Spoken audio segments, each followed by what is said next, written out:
உத்திரகோச மங்கையில் பழமையும் பிரதான சிறப்பும் பெற்ற உலகின் முதல் சிவன் கோவில் என கருதப்படும் மங்களநாதர் சுவாமி மங்களேஸ்வரி அம்மன் கோவில் உள்ளது.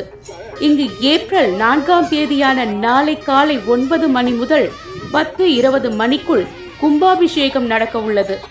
இதை முன்னிட்டு பிரகாரத்தின் அர்த்த அலங்கார மண்டபங்கள் புதுப்பிக்கப்பட்டுள்ளன.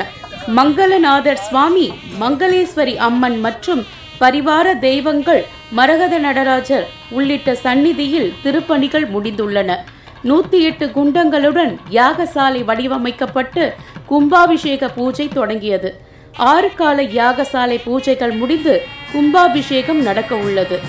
2010 கும்பாபிஷேகம் நடந்தபோது பச்சை மரகத நடராஜருக்கு சாற்றப்பட்ட சந்தன காப்பு கலைக்கப்பட்டு 3 நாட்கள் பக்தர்கள் சுவாமி தரிசனம் செய்தனர். அதே போன்று இந்த ஆண்டு கும்பாபிஷேகத்தை முன்னிட்டு சந்தன காப்பு கலைதல் நிகழ்ச்சி நடைபெற்றது.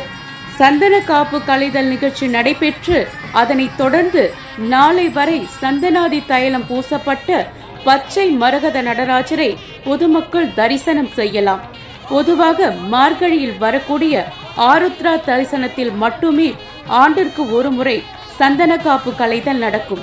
தற்போது கும்பாபிஷேகத்தை முன்னிட்டு சந்தன காப்பு களையப்பட்டு அபூர்வ நடராஜரை தரிசனம் செய்யும் வகையில் ஏற்பாடு செய்யப்பட்டுள்ளதாக சமஸ்தான தேவஸ்தானம் தெரிவித்துள்ளது.